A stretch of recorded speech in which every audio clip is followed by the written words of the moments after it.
بعد میں کر لینا, پہلے ادھر آؤ ذرا.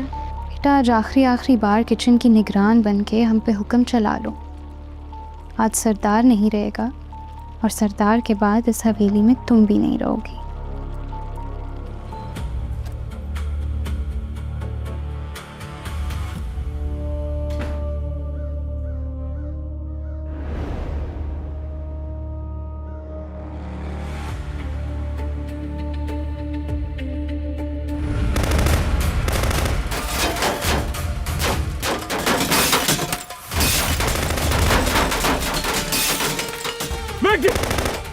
میکسی دے.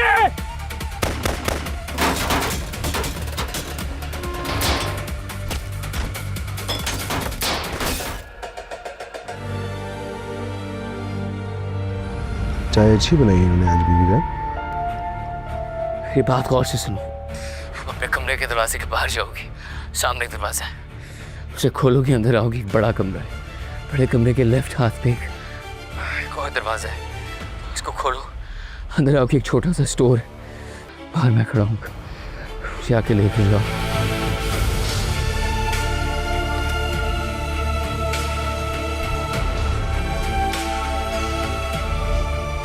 کیا ہوا ہے, آپ کچھ بتائیں گے؟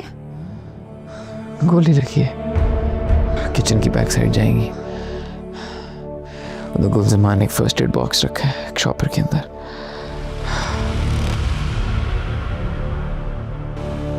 یہ کیا ہے؟ منوسو صفائی نہیں ڈھنگ سے ہوتی, ہڈ حرام ہو گئے. چھوڑ, میں خود ہی کر لوں گی. یہ گولی تو میں نے نکال لی. ڈاکٹر ہی نکال سکتا ہے, یہ میں نہیں کر سکتی, مجھ سے نہیں ہوگا. ہوگا زمان, مجھ سے نہیں ہوگا. جڑی بوٹیوں سے کسی چیز کا علاج کرنا فرق بات ہوتی ہے. یہ ٹرے رکھو, سامان رکھو, سارا سامان کو رکھو, سامان نکالو باہر.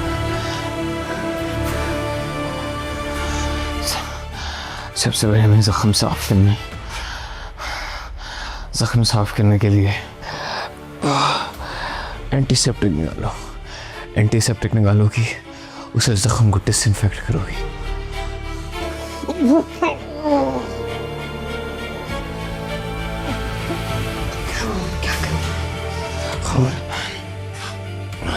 خون کی پرواہ نہ کرو, اینٹی سیپٹک سے زخم کو ڈس انفیکٹ کرو.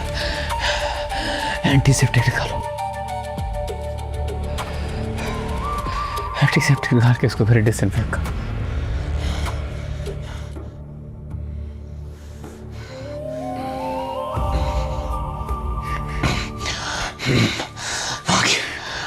پھاڑو باقی ڈس انفیکٹ, اینٹی سیپٹک صاف کرو.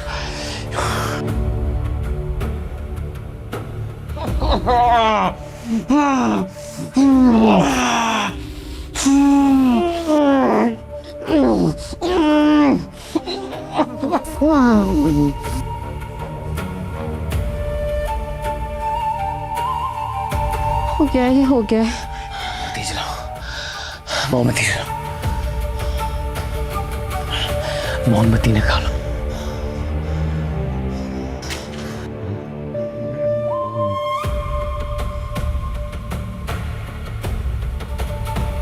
مومبتی, چاقو, چاقو اور بلیڈ کو گرم کرو.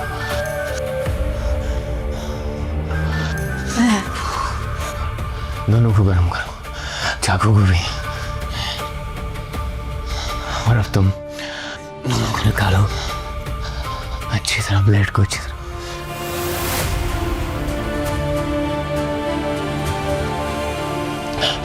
اس کٹ کے اندر اور زیادہ اس کٹ کو چیرو گی. اس کے بعد چمٹے سے تم گولی کو کھینچ کر باہر نکالو گی. ہوگا, کیوں نہیں ہوگا؟ وقت بولو تم سے نہیں ہوگا. کسی کام کو انکار سے مت شروع کرو, تم کرو گے سرمانا. جتنی مرضی چیخ مارو, جو مرضی ہو, تم نے روکنا ہے. تم نے گھبرا کر بوکلا کر باہر نہیں جانا, کسی کو بھی بلانا نہیں. تمہیں گولی نکالو گی. دیکھو مجھے لگتا ہے گولی اوپر ہی مجھے محسوس ہو رہی ہے. ہاں نظر آ رہی ہے. اس کا مطلب ہے ہڈی بچ گئی.